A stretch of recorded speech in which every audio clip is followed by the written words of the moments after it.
Welcome back to Face the Nation and some political analysis on a very busy week in Washington. Julie Pace is the Washington bureau chief for the Associated Press. David Nakamura covers the White House for the Washington Post. We're also joined by Washington Post columnist and deputy editorial page editor Ruth Marcus and the founder and publisher of The Federalist, Ben Domenech. Julie, I want to start with you.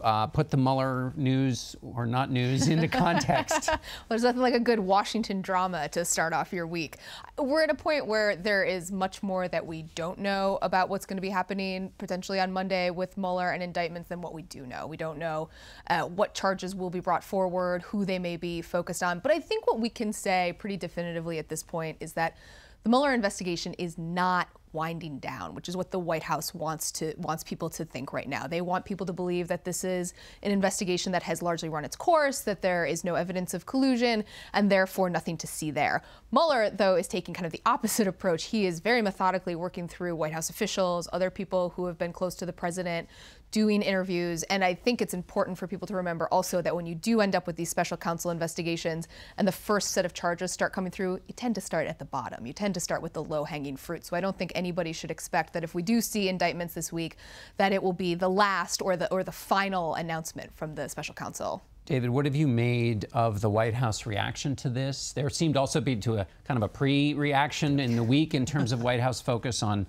Democrats. And then the president is speaking a little bit about this on Twitter this morning. Yes, he is. I mean, nothing animates this president more than lashing out about this Russia investigation and trying to throw the blame back onto his political opponents, including Hillary Clinton. We've seen that again this morning, talking about, which I think we'll talk about in a minute, this dossier and the Democratic funding of it. And, you know, once again, it just comes down. Now we're 9 months in to this process since he's been president, where the president still does not talk about fundamentally how Russia has potentially affected the democracy. And ultimately, that continues to get lost in this as this investigation goes forward about exactly what Russia did in this election. And the president has not talked to George Bush himself came out the other day with his speech talking about what a danger this is to our democracy and Russian meddling. But we still haven't heard that from this president, who continues to say the victim here is Trump.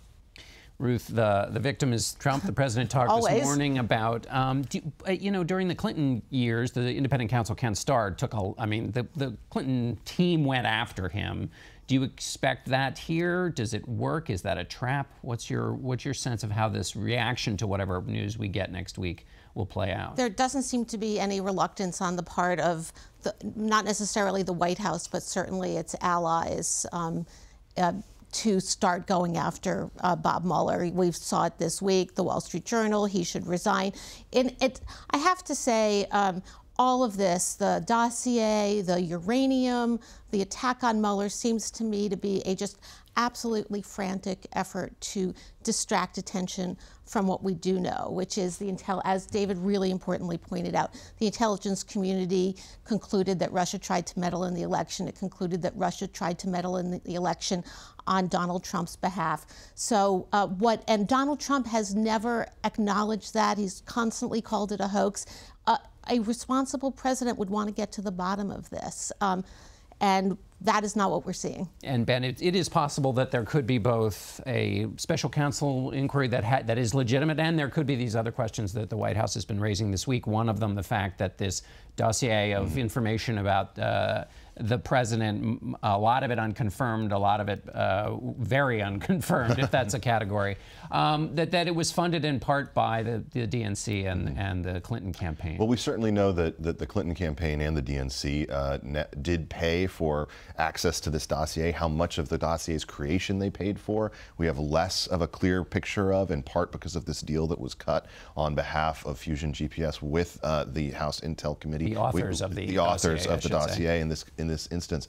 I think that dossier is concerning in part because the FBI was willing to engage with the creator of it and potentially was on path toward paying for it. And that also potentially this dossier was used as the justification to look into other people in Donald Trump's circle. I think we need clarification on this going forward. But as Ruth indicated, in so many different ways, this is one of those areas where everything really remains very muddy at the current stance. Well, let's move from muddy to slightly opaque. Julie, this week you had two Republicans speak out very strongly about the president, but well, I'll rephrase it as a question. Was that two senators on their way out to retirement, or was it the start of something different than just kind of criticism of this president? Well, there's the public dynamic and then the private dynamic. Privately, what Corker and what Flake were reflecting was what their colleagues say. They are reflecting a mood among a lot of Republican senators where they feel like they would like this president to succeed on policy, but they really feel like he has put certain elements of our democracy at risk. I have senators that say things that are just astounding to me about a president from their own party. Publicly, however, it's a much different story. Flake essentially issued a call to arms from his colleagues and no one lined up behind to follow him. And it's because they look at their own electoral prospects, and Donald Trump is very popular among Republican voters. This is the problem that they run into, because the Republican senators, many of them would like to have a different constituency than the one they actually have.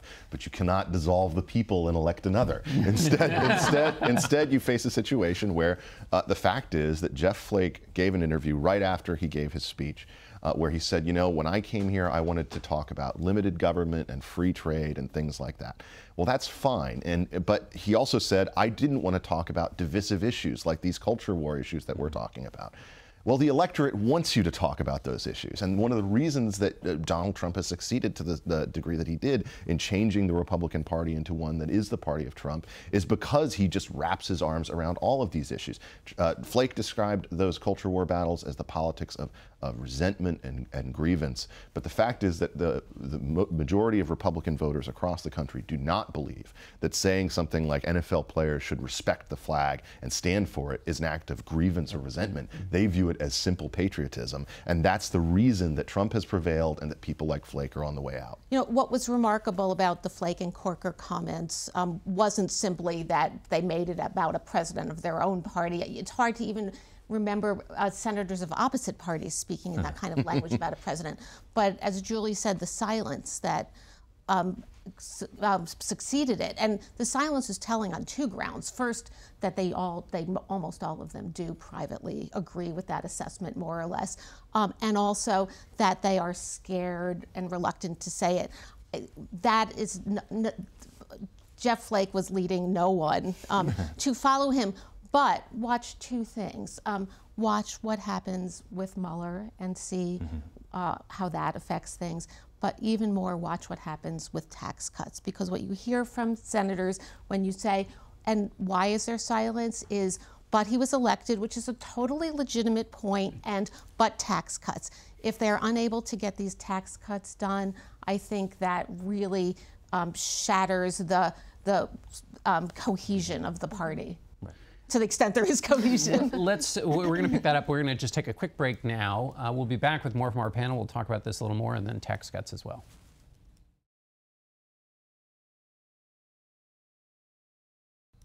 And we're back with more of our panel. David, I want to go to you on this. The president called it a love fest. The other Republicans, whether they love him or not, they are behind him. Flake and Corker are off on an island. Yeah, he had a lunch. The president went to Capitol Hill, had a lunch with Republican senators. And all reports at that lunch, which came on the same day as his Flake speech, was that there wasn't a whole lot of sparks or fireworks, and that some of the Republicans who support this president's agenda said that he was very well versed in the facts and the details of tax reform and other legislation that they discussed at the lunch. And even Corker said they hadn't really talked to each other at the lunch, but there was no big outburst. But I think more importantly, it's the leadership. And I think just a couple weeks ago we saw Mitch McConnell visit the White House, and then whether he knew ahead of time that he'd be dragged into the Rose Garden, but stood there as Trump went on and sort of parried with reporters. And it looked very uncomfortable for McConnell, but McConnell, it was certainly a show of unity. And obviously we've talked about the tax cuts. I mean, that's where they want to go, and same with Paul Ryan. Until these leaders start to put out more resistance toward Trump, I don't think you're going to see a whole lot of others follow. Ben, as you mentioned, the president they want unity because they would like to get tax cuts passed, but as you mentioned, the president has a lot of power in his own party because he has a relationship with those voters that you mentioned earlier. So how does this play out politically? On the one hand, you have Steve Bannon carrying the Trump torch, saying we want lots of people like President Trump running for office. You have Mitch McConnell, who would like people of a different sort, some of them are called incumbents, to return to the Senate. How do you think that plays out between now and the election in 2018? I think that Mitch McConnell made a grave mistake this week, which is personalizing this situation. Having his former chief of staff call Steve Bannon a white supremacist, I think, was a real error, in part because actually Steve Bannon supports several of the same candidates that Mitch McConnell supports. In Missouri, for instance, Josh Hawley, who's running for Senate.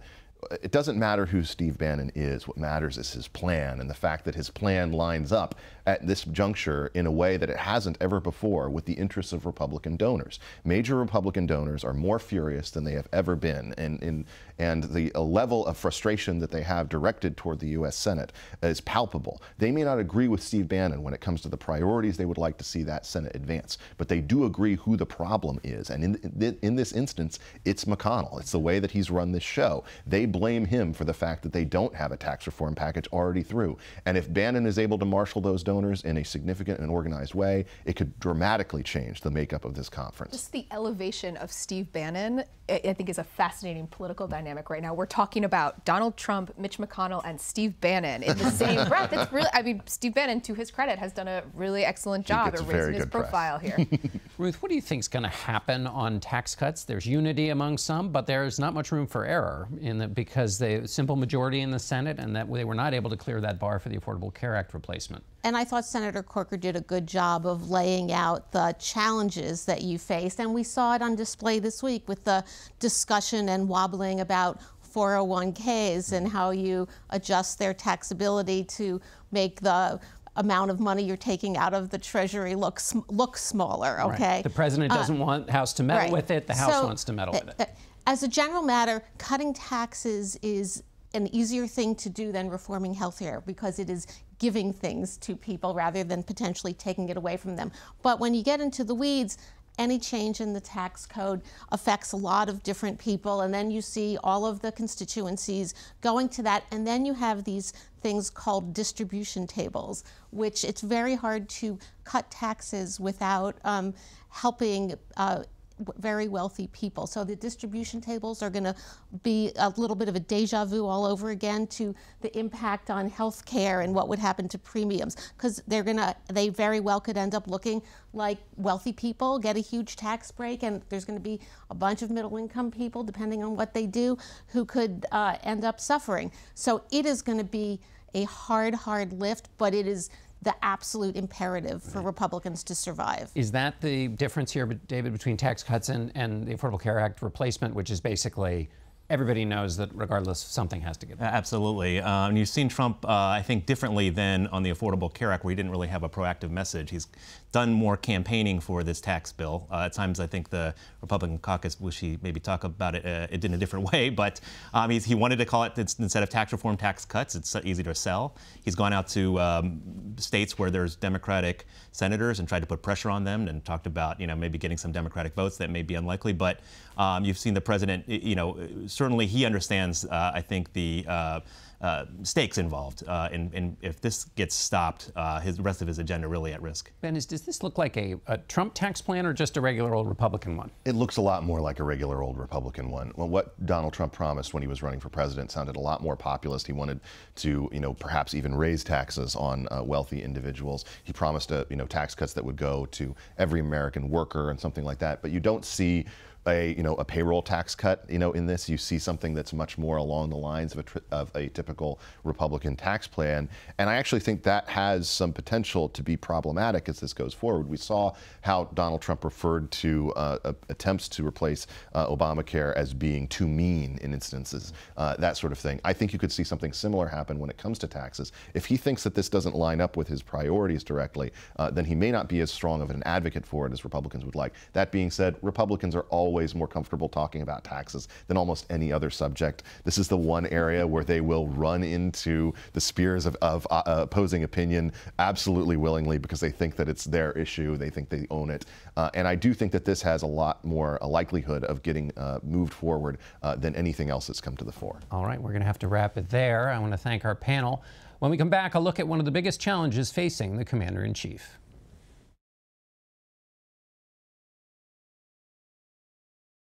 President Trump has reflected recently on the difficulty of consoling the families of fallen servicemen and women.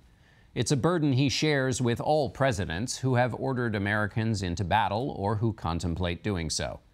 Harry Truman said that the decision to go to war with Korea was the toughest decision he had to make as president. Truman received a letter that proved just how tough. It was from William Banning, the father of George C. Banning, one of the more than 36,000 Americans who died during the Korean War. And along with the letter, Mr. Banning returned his son's Purple Heart. The letter read, "Mr. Truman, as you have been directly responsible for the loss of our son's life in Korea, you might just as well keep this emblem on display in your trophy room as a memory of one of your historic deeds. Our major regret at this time is that your daughter was not there to receive the same treatment as our son received in Korea." Truman, whose presidential desk held a sign that read, "The buck stops here," kept the letter and medal close at hand for the last 19 years of his life. When he died, they were found in his desk drawer, a reminder that the toughest presidential decisions last long after a president's tenure is over. Back in a moment.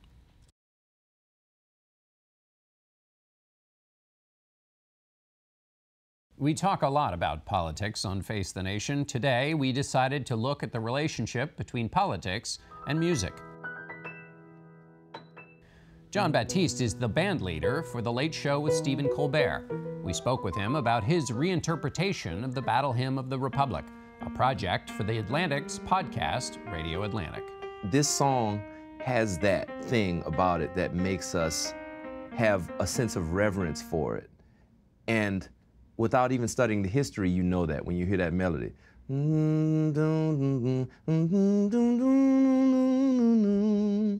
So for me, I like to keep that essence and then let my subconscious mind go. Free association with things that I'm listening to at the time, something that I may have been working on several years back will come up, and there's no intention other than just to, follow that stream of consciousness.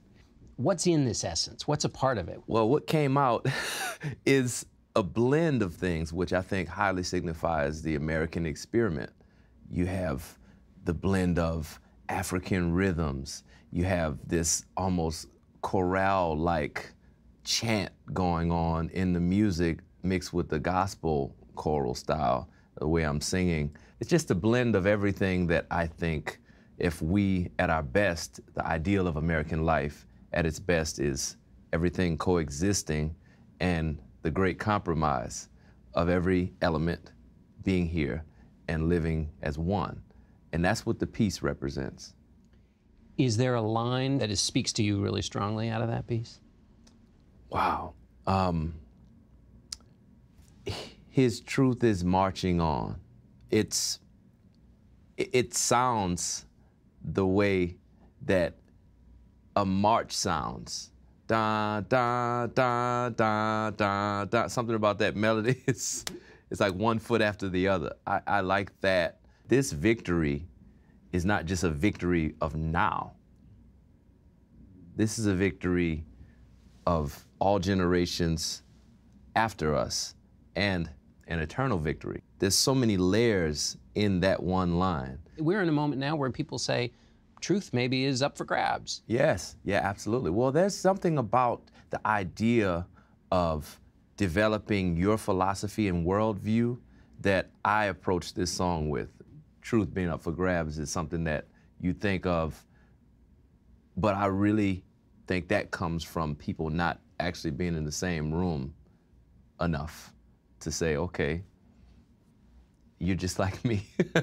We have maybe different things going on culturally or in our upbringing, but we're all just here together. You've tried to do that with your music more broadly. Use Absolutely. it. And so take it from this song and what you see music being able to do in your work or just in general to create those bridges, because right now we're in a place where people don't feel like there are bridges. Music will always be a bridge depending upon who's using it. I think music has the power to get people into the room together that may not come into the room with one another if it weren't for the musical experience. And it's pretty hard to hate the person next to you when you're laughing and dancing next to each other. Do you have musical reactions to events, whether you see something on the street or whether it's an event in the news? Do you react in music? I react when I see something on the news from a place of empathy. I try to practice empathy. Empathy, I think, leads to music, if that makes any sense. Empathy is something that when you put it into practice, your response becomes less verbal and less physical, and it becomes more emotional because you have to sit back and reflect for a while before you act. Let me ask you about the idea of restraint. We in public don't have much restraint in a lot of the way people behave, but I think it was Thelonious Monk who in his notes to his band talked about you don't have to play every note. Ooh, John, ooh, yes. Restraint is the beauty we cannot see. When you listen to music and you hear someone's tone on the instrument or a beautiful voice or the sound of the bass resonating with the sound of the cymbals and all these things coming together, it's like the universe. And then when there's space, it allows you to appreciate what you just heard and to understand it and to process it and then to respond. So space is important in that dialogue. And I think we could learn a lot from jazz in our dialogue right now as a nation. We have a lot of sides going like this, and we have these two predominant sides really pushing like this. And there's no space. It's only my perspective, no, my perspective, no listening, no questions really. Just constantly. Mm-hmm. And to me that always leads to more conflict. And I'm not saying I don't have hope for our nation, but I do feel like there's something that we can learn, and sooner or later we'll be forced to learn it. If you want to see our full conversation with Jon Batiste, you can go to our website at facethenation.com. That's it for us today. We'll leave you with a listen and a look at Jon Batiste's reimagined Battle Hymn of the Republic. We'll see you next week.